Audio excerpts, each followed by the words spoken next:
माँ होती ही है जन्नत की वो तस्वीर जहाँ प्यार की कोई सीमा नहीं होती। नमस्कार दोस्तों, इस कहानी में हम आपके लिए एक बूढ़ी माँ की दर्द भरी कहानी लेकर आए हैं जो आपके दिल को निश्चय ही छू जाएगी। तो आइए बिना देर किए सुनते हैं अपनी आज की ये कहानी। 5 साल हो चुके थे बेटे को अपना घर छोड़कर विदेश में बसे हुए। इन 5 सालों में बूढ़ी माँ थोड़ी और ज़्यादा बूढ़ी हो गई थी। 80 की उम्र में गायत्री देवी की याददाश्त काफ़ी कमज़ोर हो रही थी। उन्हें रोज़मर्रा की चीज़ें भी याद अब नहीं रहती थी, लेकिन जो बात उन्हें हमेशा याद रहती थी वो था उनका बेटा।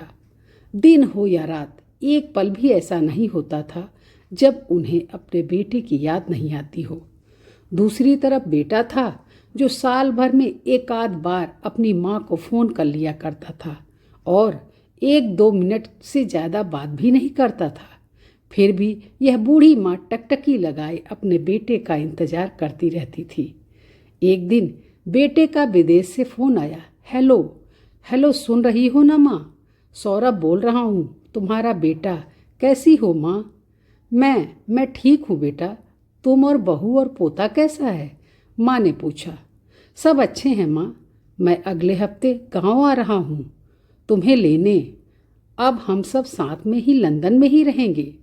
तुम्हारी बहू कह रही थी माँ को यहाँ लेकर आओ, बेचारी अकेली वहाँ परेशान होती रहती हैं, बेटे ने कहा। माँ की बूढ़ी सूखी आंखें आंसुओं से भीग गईं। उसके कमज़ोर शरीर के नस नस में खुशी की लहर दौड़ गई। बेटे और बहू का अपने प्रति इतना प्रेम देखकर उनका मन गदगद हो गया। बेटे ने आगे कहा, माँ तैयार रहना, मुझे ज़्यादा दिन की छुट्टियाँ नहीं हैं। जिससे जितने पैसे लेने हैं सब ले कर रखना। तब तक चलो मैं प्रॉपर्टी डीलर से भी बात कर लेता हूँ घर के लिए। घर के लिए? माँ ने पूछा। हाँ माँ, गांव का घर अब हमें बेचना पड़ेगा। अब हम जब साथ में यहाँ रहेंगे तो वहाँ का घर रखने से क्या फ़ायदा? बेटे ने कहा। बुढ़ापे की वजह से ठीक से चल भी न पाने वाली माँ पूरे मोहल्ले में घूम घूम कर अपनी खुशखबरी को सबको सुनाया। सभी को यह सुनकर बड़ी खुशी हुई। उन्हें लगा चलो बूढ़ी माँ के बुढ़ापे के दिन तो अच्छे से बीत जाएंगे। घर वापस आकर माँ ने अपने घर के कोने कोने को ऐसे देखा जैसे वह अपने दूसरे बेटे को देख रही हूँ। देखे भी क्यों ना, उस घर को अपने बेटे से कम थोड़ी समझा था उन्होंने। अपने पति के साथ 45 साल खुशी खुशी बिताए थे उन्होंने, लेकिन अब मजबूर थी। बुढ़ापे के आखिरी साल बेटे और बहू के साथ बिताना उनकी मजबूरी थी। दिल पर पत्थर रखकर घर बेचने के लिए माँ तैयार हो गई। आनन फानन में बेटे ने घर को आधे दामों पर बेच दिया। माँ ने ज़्यादा नहीं कुछ कहा, लेकिन जिन चीज़ों से दिल को लगा कर रखा था उन चीज़ों को समेटा और बेटे के साथ टैक्सी में बैठकर एयरपोर्ट के लिए निकल गई। एयरपोर्ट पर आकर बेटे ने माँ से कहा, माँ तुम यहाँ बेंच पर बैठो, मैं सामान और बोर्डिंग पास की जांच करवा कर आता हूँ। वहाँ बहुत समय लगेगा और तुम्हें खड़ा रहना पड़ेगा। तुम्हें खड़ा रहने से तकलीफ होगी। तुम यहीं आराम करो। मैं यूं गया और यूं वापस आया। माँ बेंच पर बैठ गई और बेटा अंदर चला गया। काफ़ी समय हो गया जब बेटा वापस नहीं आया तो माँ सोचने लगी ज़्यादा भीड़ होगी, इसलिए शायद देर लग रही है। अंधेरा होने को आया। अब माँ को अब चिंता होने लगी। एक कर्मचारी ने आकर पूछा, किससे मिलना है माँ जी आपको? यहाँ बहुत देर से क्यों अकेली बैठी हैं? डरती हुई आवाज़ में गायत्री देवी बोली, मेरा बेटा अंदर सामान की जांच कराने गया है बेटा। लंदन जा रहे हैं हम। क्या नाम है माँ जी आपके बेटे का? कर्मचारी ने पूछा। सौरभ नाम है मेरे बेटे का, गायत्री देवी ने बताया। कर्मचारी अंदर गया और थोड़ी देर बाद वापस लौटा। उसने गायत्री देवी से कहा, माँ जी लंदन जाने वाली फ़्लाइट तो दोपहर में ही जा चुकी है और आपका बेटा भी उस फ्लाइट से लंदन जा चुका है। अब आपके यहाँ बैठने का कोई मतलब नहीं। आप भी अपने घर को चले जाइए। क्या जा चुका है? अब मैं घर कैसे जाऊं और किस घर जाऊं?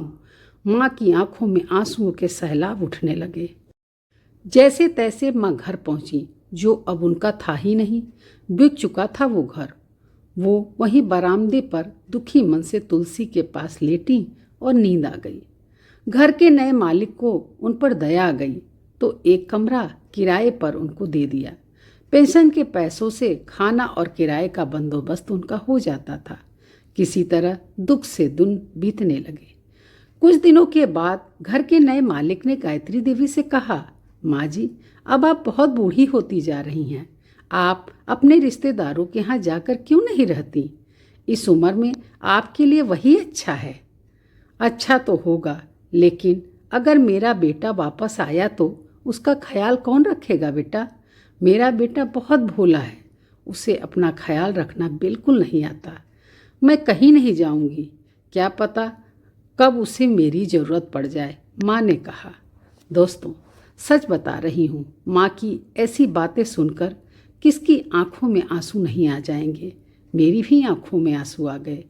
किसी ने सच ही कहा है, पूत कपूत हो सकता है, लेकिन माता कभी कुमाता नहीं होती। दोस्तों, क्या ये कहानी हम सबके दिल को नहीं झकझोरती कि आखिर क्यों एक माता कुमाता नहीं होती? क्या एक माता का दिल इतना कोमल होना चाहिए कि उसके बच्चे उसके साथ जैसा चाहें वैसा दुर्व्यवहार कर सकें? क्या गायत्री देवी को बेटे के कहने पर अपना सब कुछ बेच देना चाहिए था? अपनी राय अवश्य दें। दोस्तों, मुझे तो लगता है हम सबको अपने माता पिता की जितनी हो सके उतनी सेवा करनी चाहिए। उनके साथ अच्छा न कर सके तो बुरा बर्ताव तो कभी नहीं करना चाहिए। अगर कहानी आपको पसंद आई तो इसे शेयर करना बिल्कुल न भूलें तथा मेरे चैनल को लाइक और सब्सक्राइब अवश्य करें। मिलती हूँ ऐसी ही एक नई और अनोखी कहानी के साथ। धन्यवाद।